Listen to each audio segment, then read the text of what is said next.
Vallabhaneni Vamsi health custody పిటిషన్లపై SC ST కోర్టులో వాదనలు ముగిశాయి. ఈ రెండు పిటిషన్లపై రేపు తీర్పు ఇస్తారన్నారు వంశీ లాయర్. ఆయన ఆరోగ్య పరిస్థితి దృష్ట్యా నేలపై పడుకునే అవకాశం లేదని ఇదే విషయాన్ని కోర్టుకు తెలుపమన్నారు. అయితే జైలు సిబ్బంది డాక్టర్తో మాట్లాడి చెబుతామని జడ్జి తెలిపారన్నారు. వంశీని కస్టడీకి ఇవ్వకపోవచ్చన్నారు వంశీ లాయర్.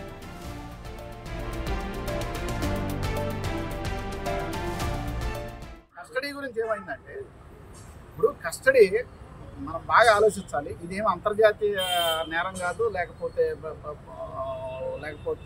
బోర్డర్స్ దగ్గర తగువు కాదు. It is a simple case.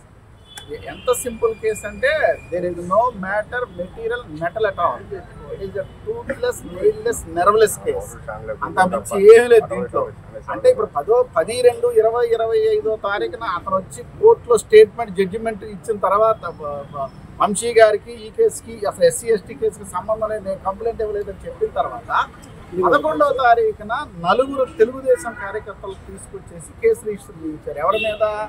Satyavardhan మీద, వంశీ మీద కూడా, వంశీ ఏవన్గా. సరే, మళ్ళా 12వ తారీఖు రాత్రి 8:30కి ఒక కేసు కట్టి, గుర్తుపెట్టుకోండి, 12వ తారీఖు రాత్రి 8:30కి కేసు కట్టి 13వ తారీఖు ఉదయం 5ంటికే వంశీ గారిని కస్టడీలోకి తీసుకున్నారు. అంటే వితిన్ అవర్స్లో. ఆ రోజుకి ఈ కేసులో కావాల్సిన సాక్ష్యం సత్యవర్ధన్ కూడా పోలీసుల చేతిలో లేరు. అతన్ని విశాఖపట్నంలో తీసుకుని ఉదయం 7ంటికి జడ్జి గారు అడిగారు, మరి 20,000 అతని దగ్గర లాక్కుంటారని మీకు కలచి పెట్టారా అని అడిగారు రిపోర్టర్ జడ్జి గారు కూడా. సో అది పరిస్థితి. ఈ కేసులో కస్టడీ 100% ఎవరని మేము అనుకుంటున్నాం. మరి ఏం చేస్తారో చూడాలి. ఇదే అంశానికి సంబంధించి మరింత సమాచారం మా ప్రతినిధి సాగర్ లైవ్ లో అందిస్తారు. సాగర్, చెప్పండి, అటు వంశీ పిటిషన్లకు సంబంధించి కూడా తీర్పు రేపు వచ్చే అవకాశం ఉన్నట్టు కూడా అతని లాయర్లు చెప్తున్నారు. మరి ఏ అంశాలను పరిగణలోకి తీసుకు వాదనలో జరిగాయి? డీటెయిల్స్ ఏంటి?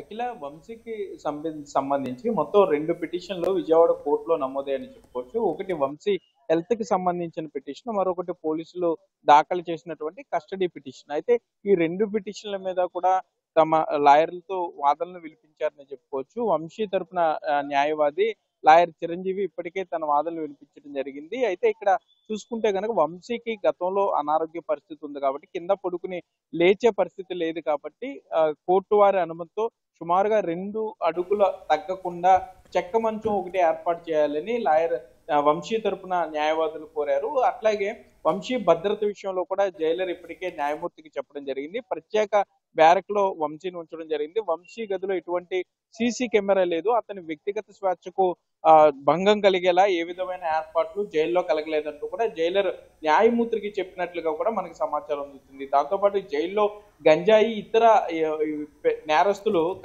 కఠోర నేరస్తులు ఉన్నారు కాబట్టి వారి నుండి వంశీకి వచ్చే ప్రమాదం ఏమీ లేదంటూ కూడా జైలర్ చెప్పినట్లుగా అయితే మనకి సమాచారం అందుతుంది. మరోపక్క వంశీకి సంబంధించి ఆరోగ్య పరిస్థితిపై పూర్తి స్థాయిలో దర్యాప్తు చేయాలనుకుంటే అతని ఆరోగ్యాన్ని మేము ప్రభుత్వ వైద్యులు వెరిఫై చేయలేదు కాబట్టి అవసరమైతే త్రిసభ్య అంటే 3 సభ్యులు ఉన్నటువంటి ప్రభుత్వ డాక్టర్లతో ప్యానెల్ ఏర్పాటు చేసి అతను హెల్త్ చెకప్ చేసుకోవచ్చు అంటూ కూడా వైద్యులు న్యాయమూర్తికి చెప్పడం జరిగింది. అయితే అవసరాన్ని బట్టి ఆ నిర్ణయం తీసుకుంటామని న్యాయమూర్తి చెప్పడం కూడా జరిగింది. మరోపక్క సత్యవర్ధన్ కి సంబంధించి కిడ్నాప్ విషయంలో కానీ ఆ 3 రోజుల పాటు జరిగిన సంఘటనల్లో అన్నిటిని కూడా మరలా వంశీ తరపు న్యాయవాదులు న్యాయమూర్తికి చెప్పే ప్రయత్నం చేశారు. కస్టడీని ఏ విధంగానూ కస్టడీకి ఇవ్వకూడదంటూ కూడా వంశీ తరపు న్యాయవాదులు అయితే తమ వాదనలు వినిపించడం జరిగింది. మరోపక్క ఇటు పోలీసులు సైతం వంశీకి సంబంధించినటువంటి మొబైల్ ఫోన్ స్వాధీనం చేసుకోవాల్సి ఉంది. అతను కిడ్నాప్ కు వాడినటువంటి కారును కూడా స్వాధీనం చేసుకోవాల్సి ఉంది. మరొక పక్క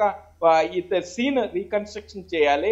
ఏ విధంగా వంశీ సత్యవర్ధన్ కిడ్నాప్ చేశారు, ఎంతమంది ఉన్నారు, ఏ విధంగా చేశారు అనే దాని మీద సీన్ రీకన్స్ట్రక్ట్ చేయాలి. కాబట్టి తమకు వంశీ కస్టడీలోకి కావాలంటూ కూడా న్యాయమూర్తికి ప్రభుత్వం తరఫున న్యాయవాదులు తమ వాదనను వినిపించే ప్రయత్నం చేశారు. అయితే మొత్తం మీద దీనికి సంబంధించినంత హెల్త్ పిటిషన్ సంబంధించి అతనికి ఇంటి భోజనాన్ని కూడా అతని ఆరోగ్యాన్ని దృష్టిలో పెట్టుకుని అతనికి ఇంటి భోజనాన్ని అందజేసే ప్రయత్నం అనే దాని మీద కూడా వంశీ తరపు న్యాయవాదాలకే దాని మీద అయితే ఇంకా ఒప్పుకునే పరిస్థితి ఉండకపోవచ్చు అని కూడా మరలా వారే చెప్పిన పరిస్థితుల్లోనే. సో మొత్తం మీద చూసుకుంటే ఇటు హెల్త్ కానీ కస్టడీ పిటిషన్ కానీ పోలీసులు అయితే బలంగా ప్రభుత్వ తరపు న్యాయవాదులు వల్లభనేని వంశీని కస్టడీలోకి కావాలి, అతన్ని మరింత విచారణ చేయాల్సి ఉందంటూ కోరారు. దాన్ని అంతే ఇదిగా ఇటు వంశీ తరపు న్యాయవాదులు కూడా కస్టడీకి ఇవ్వాల్సిన అవసరం లేదంటూ కూడా చెప్పడం జరిగింది. మరోపక్క వంశీ ఆరోగ్య పరిస్థితి అట్లాగే అతని భద్రత విషయంలో కూడా వంశీ తరపు న్యాయవాదులు ఆందోళన వ్యక్తం చేయడంతో పాటుగా జైలర్ కూడా ఇక్కడ కోర్టుకు రావడం జరిగింది. ఆయన కూడా వంశీ భద్రత గురించి కానీ వంశీకి సంబంధించి అక్కడ ఆయనకు ఉన్నటువంటి హక్కుల విషయంలో కూడా పూర్తి స్థాయిలో ఆయనకి రక్షణ ఉంటుందని అయితే జైలర్ కూడా చెప్పడం జరిగింది. సో ఈ రెండు పిటిషన్ల మీద విచారణ జరిగినంతరం రేపు దీని మీద న్యాయమూర్తి తన నిర్ణయాన్ని వెల్లడించే అవకాశం అయితే ఉంటుంది. Akhila. Right Sagar, thank you.